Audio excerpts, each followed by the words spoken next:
Olá, meus irmãos, mais uma vez estaremos estudando a nossa lição da Escola Bíblica Dominical e hoje estaremos estudando a terceira lição da revista Bases Bíblicas da Convenção Batista Mineira. Esta é a nova revista, nós estamos na terceira lição, que é a lição Reformas no Cristianismo.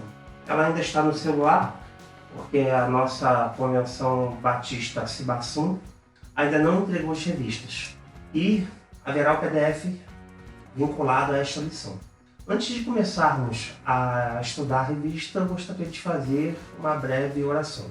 Pai, obrigado, Senhor, por estarmos aqui estudando a Tua Palavra, tratando dos assuntos do Teu interesse e para a extensão do Teu reino, Senhor, para a edificação da Tua igreja, Senhor, para crescimento, para que pessoas que nunca ouviram falar de Ti ou da Tua Palavra, Senhor, possam entender quem é Jesus Cristo, nosso Senhor e Salvador, e possam entender o que essa igreja local, a Igreja Batista da Vitória, faz e de onde ela vem e que evangelho nós proclamamos.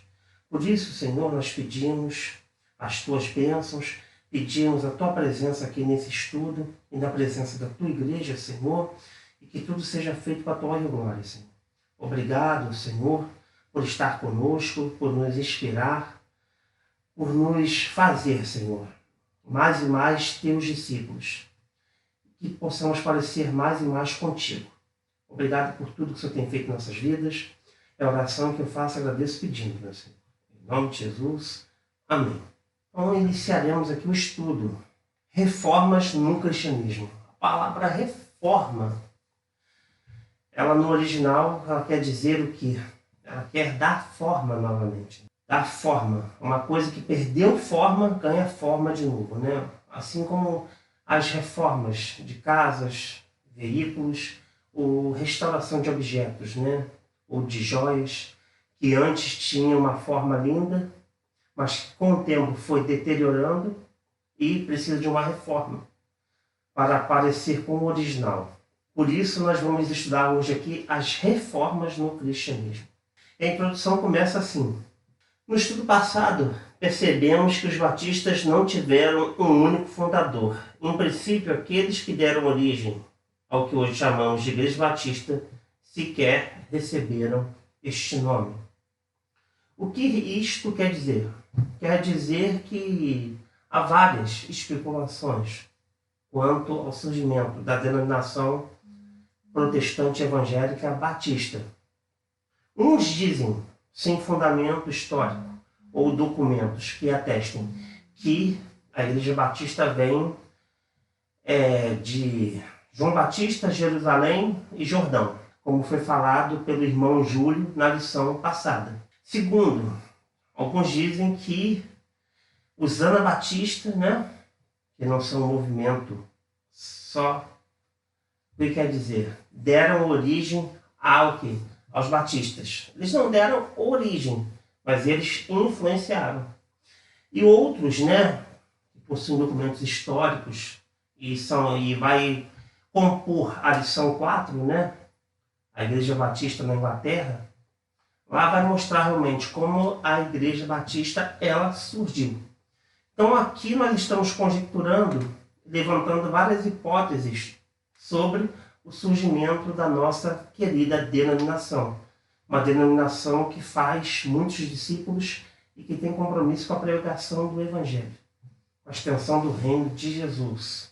Pois nós entendemos que denominação e igreja não salva. Quem salva é Jesus Cristo, nosso Senhor e Salvador, que derramou o seu sangue pela sua igreja, a sua noiva.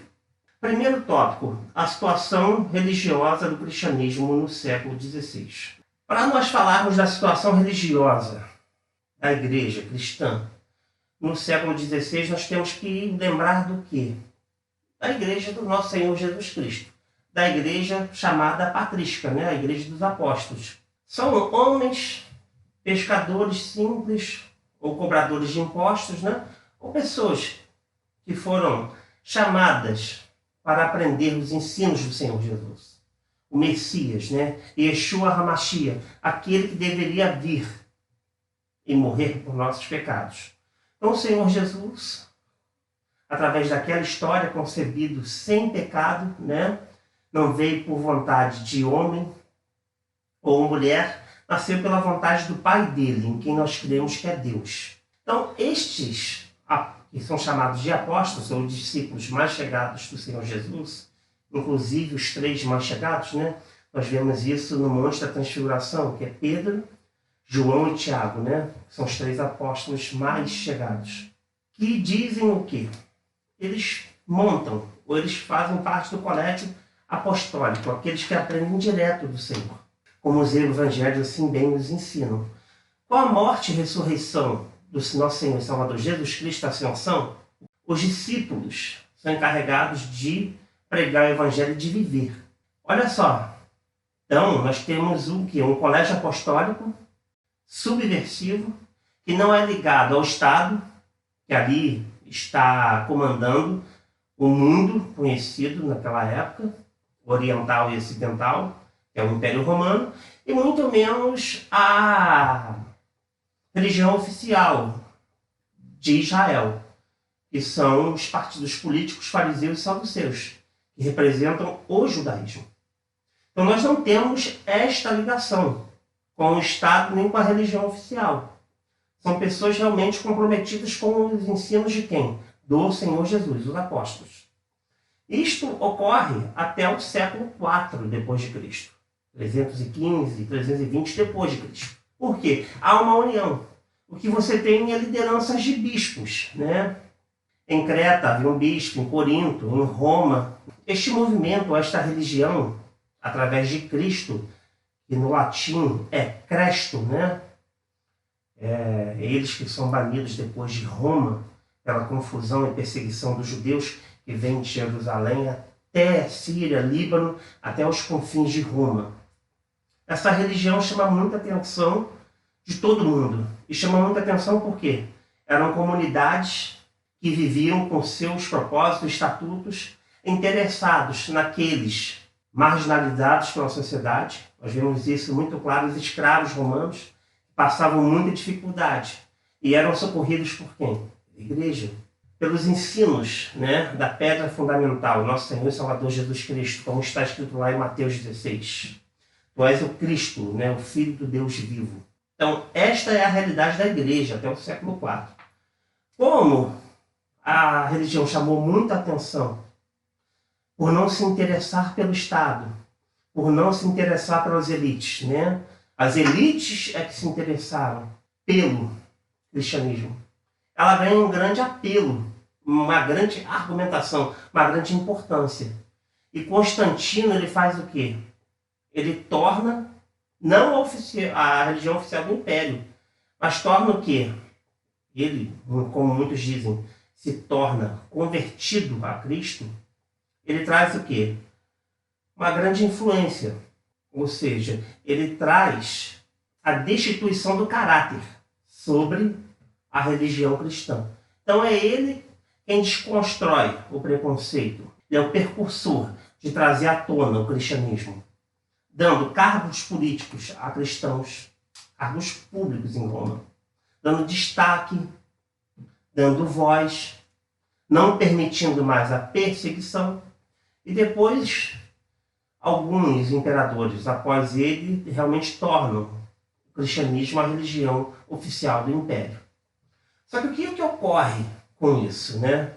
Era para ser uma coisa boa que se torna uma coisa ruim. Se torna uma coisa ruim porque o cristianismo ele é ligado ao Estado romano. É o que nós chamamos de igreja romanista. Então, uma igreja que era livre, que agia à margem da sociedade. E hoje está entre as elites, está sobre a corte do imperador de Roma, está em destaque, onde essas pessoas começam a perseguir aqueles que não são cristãos. O que ocorre? Começa a haver uma descaracterização do cristianismo. E essa descaracterização começa a ter o quê? Mais forma quando no século VI há uma restauração do Papa. E o que isso quer dizer? no século VI. Um bispo em Roma se diz mais importante do que os outros bispos, e o que ocorre? Ele se torna líder dos bispos. E isto não é uma coisa boa, porque aí ele centraliza algo que não era centralizado em uma pessoa, era centralizado nas lideranças locais das igrejas em cada cidade, onde as igrejas eram plantadas. Ela se torna o quê? Centralizada como o poder de uma só pessoa, o Papa. E daí há o quê? Vários concílios que vão fechando, atrelando, surgindo uma nova categoria, uma nova hierarquia. E como é que era colocada esta hierarquia? Com isso, o que ocorre? A hierarquia vai ocorrendo de tal forma, somente sacerdotes ordenados tinham acesso às Sagradas Escrituras. Então, o homem comum que tinha acesso, tanto ao Antigo Testamento quanto ao Novo Testamento da Igreja Patrística, agora já não tem mais acesso. Com isso, abre precedentes para quê? Para o crescimento da tradição. Quando há esse precedente, a tradição ser elevada ao nível de poder da cultura romanista, da paganização, da idolatria, ela fica de pé direito, de igual com a palavra de Deus. E se as pessoas não têm acesso à palavra de Deus, o que ocorre? Elas têm acesso somente ao que o Papa manda, à cultura, à tradição, aquilo que é criado pelo clero. E a palavra de Deus, ela somente é acessível para o alto clero, ou bispos, ou aqueles padres que faziam doutorado. Isto ocorre do século VI até o século XV. E o que essa doutrina e essa tradição diz? Baseada em livros, muitas vezes apócrifos, né? O que são livros apócrifos? São os 7 livros do Antigo Testamento que não são considerados canônicos, inspirados por Deus no Antigo Testamento. Nesses livros você encontra o quê, por exemplo? Você encontra uma doutrina chamada, que foi elaborada pela tradição romanista, da igreja romanista, da igreja que nasceu com Constantino, chamado purgatório. É o estado intermediário da alma. Aqueles que não vão para o inferno, eles vão para o purgatório, e de lá, como diz o livro de Macabeus, os vivos que oram pelos mortos, ou pagam alguma penitência ou indulgência, para que aquele ente querido, aquela pessoa conhecida, ou aquela pessoa famosa possa sair do purgatório e ir para onde? Ir para o céu. É uma coisa totalmente fora do quê? Totalmente fora dos parâmetros bíblicos. E nós vemos que isso nasce no século VI depois de Cristo e vai até o século XV.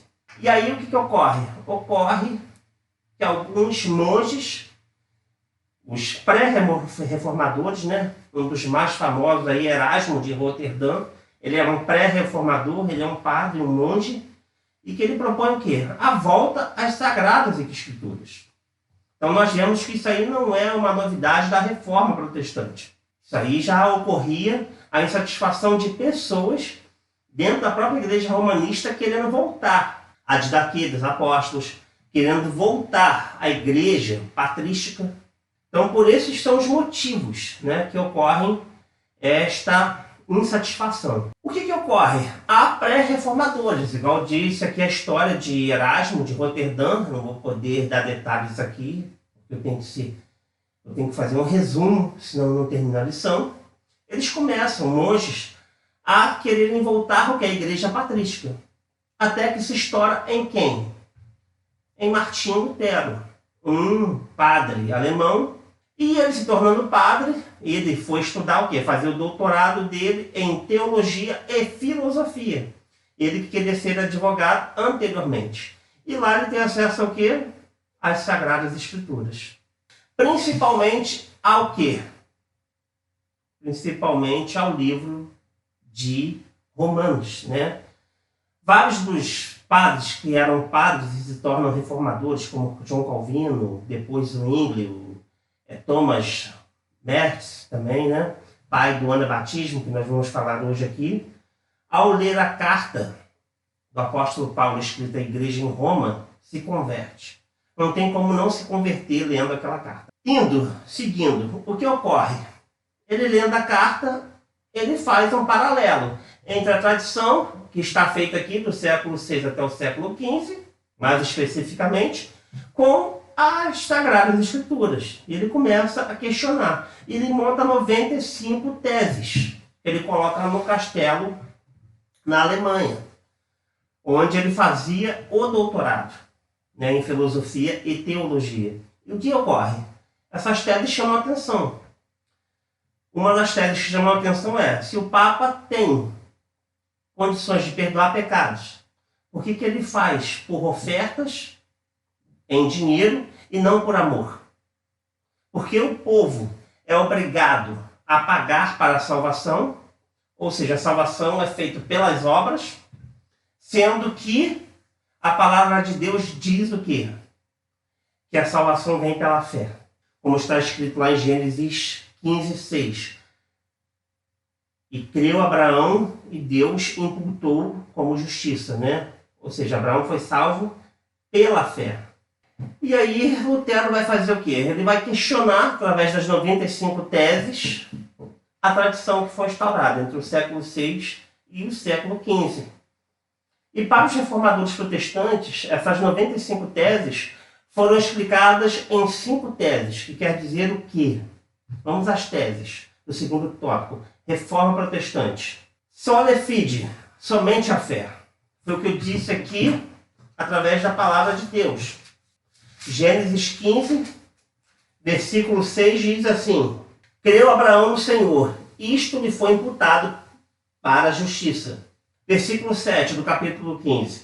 Disse-lhe mais: eu sou o Senhor que te tirei de Ur dos Caldeus, para dar-te por herança esta terra.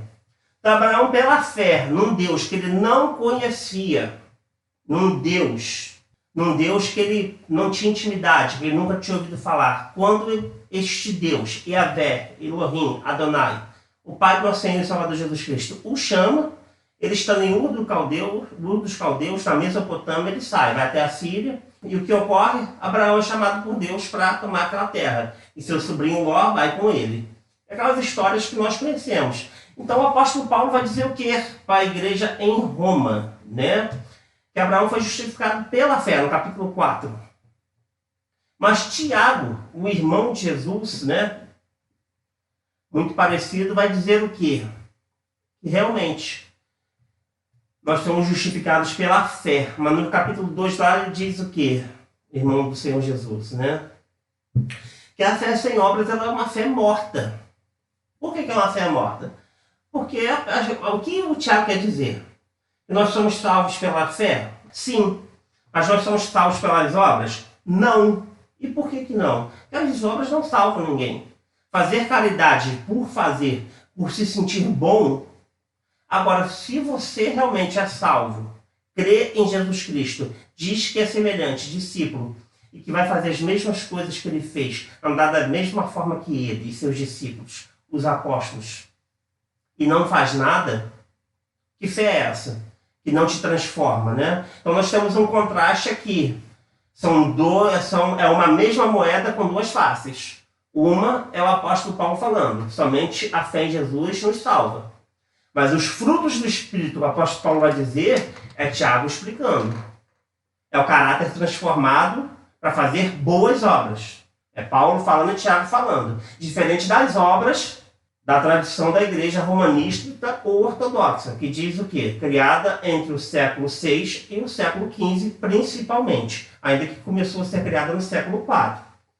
Segundo, sola escritura. Somente as escrituras são realmente a base da nossa prática e nossa fé, alvo de nossa devoção. É somente as escrituras quem vão ditar o ritmo de nossa vida. E o que ocorre? Na tradição aqui, muitas vezes as bulas que eram escritas pelos papas eram mais importantes que as escrituras, pois somente o clero tinha acesso às escrituras, né? Somente em seu doutorado, somente bispos e o próprio papa. Somente padres que faziam doutorado tinham acesso, que é o caso de Lutero. Então Lutero vai romper com isso. E a reforma protestante vai apoiar isso. Terceiro tópico, que é muito importante. Solos Christus. Somente Cristo é alvo que? Da nossa salvação, da nossa fé. Então não existe outro intermediador entre os homens e Deus. Somente Cristo é intermediador. Ainda que o Concílio do Vaticano diga que Maria, ela intercede por nós, não desmerecendo Maria, porque Maria é mãe de Jesus. Ela é uma mulher especial, ela é escolhida. Ela tem um mandamento, lá em João 2, fazer tudo o que ele disser. Porque ela fazia, ela era discípulo dele. Então somente Cristo, como se diz lá em 2 Timóteo 5, só um intermediador entre os homens e Deus, Cristo Jesus. Sola gratia, né? Ou somente a graça. Então a graça é imerecida, né? É um favor de Deus por nós. É a salvação que encontra um pecador que não tem nada para oferecer. E o último aqui, sola glória. O solo de glória, né? Somente a glória. A glória pertence somente a Deus, né? Deus não divide a glória dele com ninguém. Então aqui nós sintetizamos, nós temos muita coisa para dizer. Mas para não avançar com o tempo aqui, nós vamos resumir aqui. Terceiro e último tópico, a reforma anabatista. O que quer dizer essa reforma anabatista? É um padre, Thomas Mertz, um padre alemão, também conhecido também de Lutero. Ele faz o quê? Lutero, apesar de trazer a tradução, né, do Novo Testamento, do latim, do grego, do hebraico, um linguista fantástico, né, um hebraísta fantástico, excelente exegeta, Lutero, Martinho Lutero. O que ocorre? Ele faz a tradução do Antigo e principalmente primeiro do Novo Testamento. E as pessoas puderam ter acesso. Não somente o clero da igreja oficial, né? Da igreja romanista. E o que ocorre com isso? Há uma fusão. Algo que começa como reforma, tentando levar a igreja de novo para a forma patrística que tinha, há uma ruptura entre os reformados, a reforma protestante e a igreja romanista, sendo que já havia um cisma, né? Uma separação entre a igreja romanista e a igreja bizantina, ou ortodoxa, como é conhecida aqui no Ocidente. E aí o que ocorre? Ocorre que Thomas Mertz é um padre alemão que ele não fica restrito às elites, como Lutero ficou restrito à elite, Calvino, Zwinglio. O que esse padre fez? Ele começou a estudar a Bíblia em seus originais, por ser um padre que tinha conhecimento, e também em alemão, com a tradução de Lutero, e ele pregava para as massas. E ele começou a fazer o quê? A separar a igreja do Estado, a separar o quê? A dar acesso às pequenas comunidades, aos menos favorecidos. Ou seja, ele rompe. Com isso, há uma perseguição da igreja romanista, que já perseguia a igreja protestante, que era a igreja luterana de Lutero. E aqui as igrejas que são fundadas, chamadas de anabatistas. Por que anabatismo aqui? Essa aqui é uma das ramificações do anabatismo. Porque era uma igreja do sul da Alemanha que pregava para pessoas menos desfavorecidas e só batizava adultos.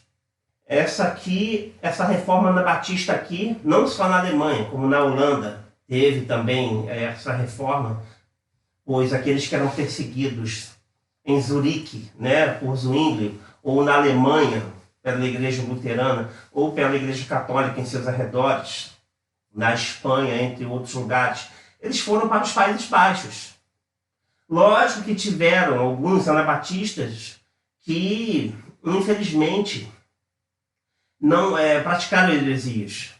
Existiu um reformador anabatismo que começou a fazer profecias, que disse que seria preso em 6 meses, e depois de 6 meses o Senhor Jesus voltaria. O Senhor Jesus não voltou em 6 meses, ele ficou preso por resto da vida. Existia um reformador anabatismo que praticava poligamia. Existia reformador anabatista que praticava guerrilhas, que entravam em conventos onde havia freiros e padres e queimavam tudo e tomavam aquelas cidades para eles. Então nós temos várias ramificações do anabatismo.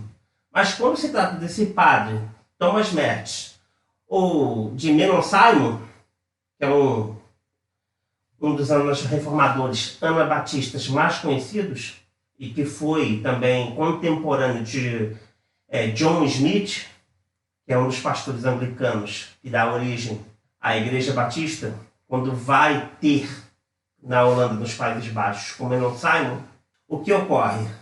Há algumas influências, né? Algumas positivas, outras não, da reforma anabatista. E aí eu vou ler aqui, né, alguns. A rejeição de padrões fixos de liturgia da ceia do Senhor, que não é um sacramento. Então, se hoje nós temos aqui a ceia do Senhor como ordenança, é uma influência de Zurique, de Zwingli, que não era no Anabatista, mas que dizia ali que era feita em memória, que não havia transformação do corpo de Jesus em pão, o corpo em pão e o sangue em vinho. Então nós devemos isso aí a quem? Aos anabatistas e a Zwingli. Segunda questão falada o quê? De influência anabatista. A igreja deve ser sustentada por suas próprias congregações e não pelo Estado. Então aqui há um desligamento do Estado. A igreja e o Estado se tornam independentes. E isto começa com quem? Com os anabatistas, né? Isso nós praticamos hoje em nossas igrejas, né? As igrejas, de forma geral, hoje praticam. Inclusive até a Igreja Católica hoje, Apostólica Romana, ela pratica isso. Somente no Vaticano é que a Igreja Católica continua como Estado. Fora do Vaticano, a Igreja é o quê? Ela não está vinculada, de certa forma, ao Estado. Terceiro tópico, a Igreja deve se reunir numa casa simples ou simples sem esculturas. Certo? Então quer dizer o quê? Quer dizer aqui que aqui começam as comunidades independentes, começa o Evangelho a chegar às massas. E isso é reforma protestante. E quem que leva isso muito a sério? Os anabatistas. A guerra é absolutamente rejeitada, né? Com o pacifismo voltando na Holanda, com Menon Simon, principalmente, né? É ele quem sintetiza as doutrinas anabatistas, né? Reúne aquele grupo que era imenso e ramificado, separado. Então o que ocorre? Era um movimento pacifista, que se torna em sua maioria depois pacifista, que é contra a guerra, é contra se alistar no exército. O batismo na água é rico em simbolismo, pois indica a morte para o pecado e ressurreição para a nova vida. Ou seja, batismo no início em sua o quê? Imersão. Ainda que no começo os anabatistas eles batizavam adultos, mas por aspersão. Mas depois eles foram se desenvolvendo para o batismo por imersão. Por isso a palavra batista, certo? Ou rebatizadores por imersão. A influência hoje na nossa denominação batista. E por último, para a gente terminar aqui, o batismo é somente para os crentes, pois as crianças já possuem a condição de salvos, sem necessidade de batismo. Nós não consideramos o quê? As crianças, né, como não pecadoras, pois hoje nós entendemos que elas são pecadoras.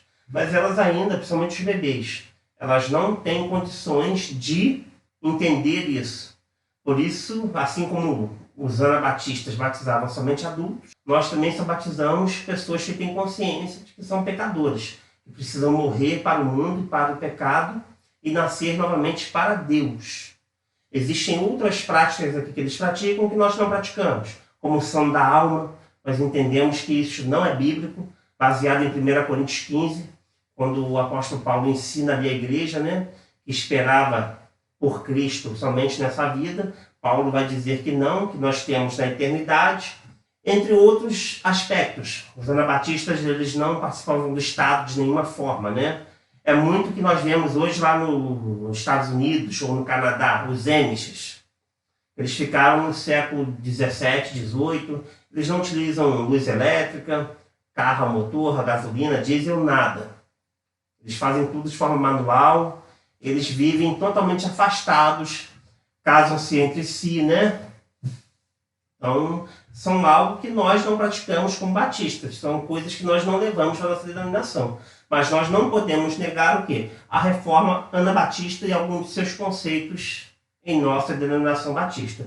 Meus irmãos, me desculpe me alongar tanto, mas é um assunto que precisava ser debatido até para facilitar o entendimento da lição 4, onde o irmão Júlio vai lecionar aqui. Gostaria de agradecer a atenção, agradecer a oportunidade. Mais uma vez, muito obrigado por estarmos juntos e que Deus abençoe a nossa vida em nome de Jesus e que possamos estar juntos na lição 5.